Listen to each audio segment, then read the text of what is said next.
ఏం జరిగింది దేవసేన? ఏం జరిగింది దేవసేన? బాహుబలి సినిమాలో పాపులర్ డైలాగ్ ఇది.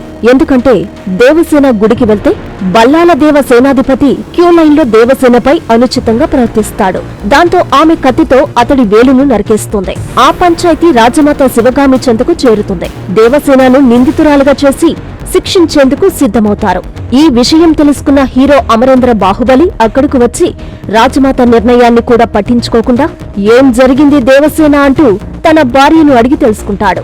గుడి వద్ద జరిగిన సంఘటనను వివరించి సేనాధిపతి వేలును నరికేశానంటుంది. అందుకు కోపోద్రిక్తుడైన అమరేంద్ర బాహుబలి నరకాల్సింది వేలు కాదు తల అంటూ సేనాధిపతి తల నరికేస్తాడు. కట్ చేస్తే నెల్లూరు తాజా రాజకీయాలు ఒకంత బాహుబలి సినిమాను మించి ఉన్నాయి. ఓ పక్క జనసేనలో అజయ్ బాబు పెత్తనాన్ని జీర్ణించుకోలేని ఉమ్మడి నెల్లూరు జిల్లాలోని జనసేన నియోజకవర్గాల ఇన్ఛార్జీలతో పాటు వీర మహిళలు, నాయకులు, డివిజన్ ఇన్ఛార్జీలంతా వ్యతిరేక గళం ఎత్తారు. అంతేనా, వారంతా అజయ్ కు వ్యతిరేకంగా సమావేశం ఏర్పాటు చేసి మరీ అజయ్ది నియంతృత్వ ధోరణి అని, పార్టీ కోసం మొదటి నుంచి కష్టపడి పనిచేసే వాళ్లను పట్టించుకోవడం లేదని వేళ్ల మీద లెక్కించేంత మందినే ఆయన ప్రోత్సహిస్తూ నెల్లూరులో జనసేన ప్రతిష్టను భ్రష్టు పట్టిస్తున్నారంటూ ఏకరువు పెట్టిన విషయం తెలిసిందే.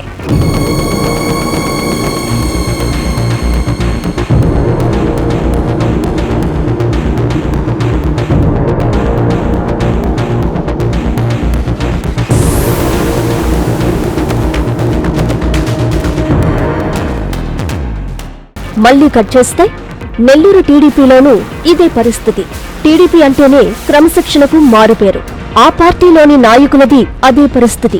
కూటమి ప్రభుత్వం ఏర్పడ్డాక కొందరికి వచ్చిన పార్టీ పదవులు, నామినేటెడ్ పదవుల విషయంలో కొందరు నేతలు లోలోన రగిలిపోతున్నారు. ముఖ్యంగా నెల్లూరు పార్లమెంటు జిల్లా అధ్యక్షుడి ఎన్నిక విషయంలో ఇటీవల 3 మెన్ కమిటీ వచ్చాక మరోసారి వక్ఫ్ బోర్డు చైర్మన్ అబ్దుల్ అజీజ్ ను కొనసాగించాలని కొందరు, మరికొందరు పౌర సరఫరాల సంస్థ డైరెక్టర్ వేమిరెడ్డి పట్టాభిరామిరెడ్డిని జిల్లా అధ్యక్షుడిగా అవకాశం కల్పించాలని తమ అభిప్రాయాలను 3 మెన్ కమిటీకి తెలియజేసిన విషయం తెలిసిందే. నిర్ణయం మాత్రం అధిష్టానం వద్ద పెండింగ్ లో ఉంది. ఈ క్రమంలో పార్టీలోని కొందరు నేతల నుంచి భిన్న స్వరాలు వినిపిస్తున్నాయి. నుడా చైర్మన్ కోటమిరెడ్డి శ్రీనివాసరెడ్డి అయితే ఏకంగా ప్రెస్ మీట్లు ఏర్పాటు చేసి ఇసుక అక్రమాలు, రేషన్ బియ్యం అక్రమ రవాణా జరుగుతుందని, దీనంతటికీ నెల్లూరుకి చెందిన ఓ ముఖ్య నేత, జనసేనకు చెందిన మరో ముఖ్య నేతలపై పరోక్షంగా ఆరోపణలు చేశారంటూ కొన్ని మీడియా ఛానళ్లు, పత్రికలు మంత్రులు నారాయణ, నాదెండ్ల మనోహర్తో పాటు వేమిరెడ్డి పట్టాభిరామిరెడ్డిలపై ఆరోపణలు చేస్తూ కథనాలు వండివార్చారు. దాంతో అటు జనసేన, ఇటు టీడీపీలో లుకలుకలు మొదలయ్యాయి. బాలాజీ నగర్లో ఏఎం టెక్నికల్ వాళ్ళు చేసేది ఏంటండి? పలుకుబడి ఉంది, వాళ్ళకి ఇవ్వాల్సిన అమ్మాయి వెళ్ళిపోతుంది.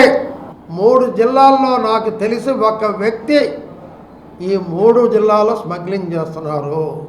నాకున్నది ఒకటే దృక్పథం, మా తెలుగుదేశం పార్టీకి చెడ్డ పేరు రాకూడదు, మా ముఖ్యమంత్రి చంద్రబాబు నాయుడుకి చెడ్డ పేరు రాకూడదు, అదే రకంగా మా లోకేష్ గారికి రాకూడదు, పవన్ కళ్యాణ్కి రాకూడదు, ఎమ్మెల్యేలకు రాకూడదు, మంత్రులకు రాకూడదు. ఇదే నా నినాదం. ముఖ్యంగా జిల్లాలో అలజడి రేగిందే. ఉద్దేశపూర్వకంగానే ఇటువంటి ఆరోపణలు చేస్తున్నారని, పట్టాభికి జిల్లా అధ్యక్ష పదవి రాకుండా అడ్డుకునేందుకు కుట్ర చేస్తున్నారన్న వాదన పార్టీలోని కొందరు గట్టిగా ప్రచారం చేశారు.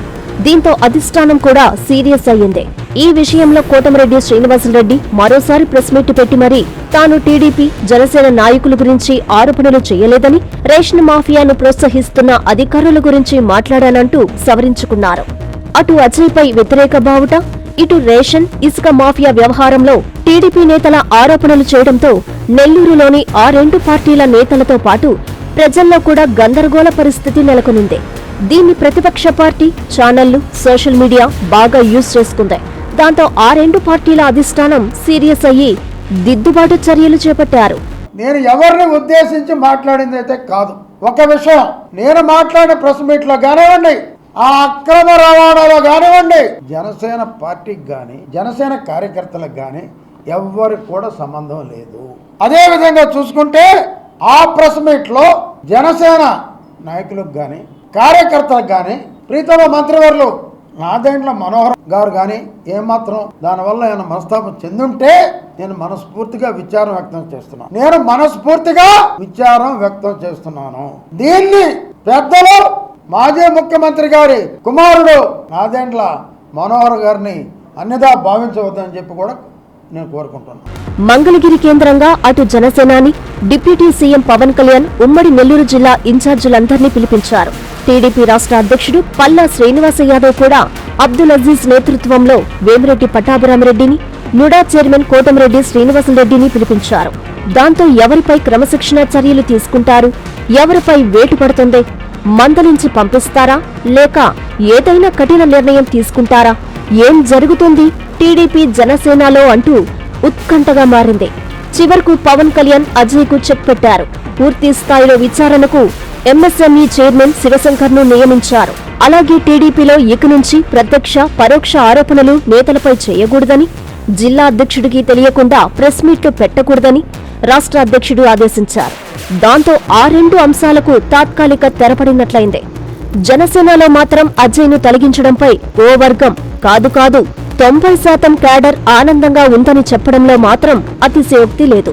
ఇదన్నమాట. పైన చెప్పినట్లు బాహుబలి సీన్ కి నెల్లూరు తాజా పొలిటికల్ కు లింకు ఇది. తాత్కాలిక విరామమే.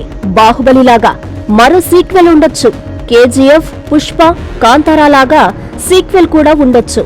అయితే పాత్రలు, కథానాయకులు, నాయకీలు మాత్రం మారుతూ ఉండొచ్చు. ఎందుకంటే ఇది నెల్లూరు కదా. రాష్ట్రంలోనే నెల్లూరు రాజకీయం వేరు కదా. అదన్నమాట విషయం.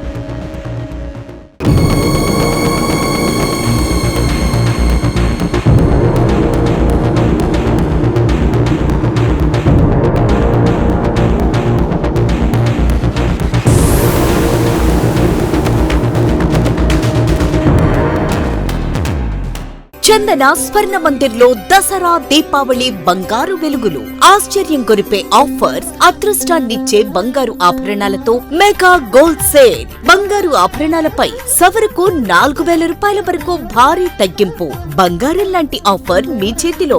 బంగారు ఆభరణాలపై తరుగు 3% నుండి, వడ్డాణాలపై తరుగు 10% నుండి. మీ పాత బంగారం మార్పిడిపై ప్రతి గ్రాముపై 100% వాల్యూ పొందండి. బంగారు ఆభరణాలపై అతి తక్కువ తరుగు మంజూరీ లేదు. సిల్వర్ రెగ్యులర్ ఆర్టికల్స్ పై తరుగు లేదు, మంజూరీ లేదు. ఎక్స్క్లూజివ్ వెడ్డింగ్ కలెక్షన్స్ పై అతి తక్కువ తరుగుతో పాటు కని విని ఎరుగని అదృష్టాలు మీ సొంతం. ప్రతి 5,000 రూపాయల కొనుగోలుపై కూపన్ పొంది daily draw, weekly draw, bumper డ్రాలలో విలువైన బహుమతులు గెలుపొందండి.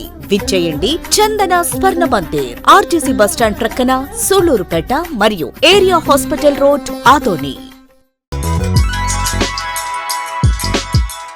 Hi Nilor, please subscribe to N3 TV.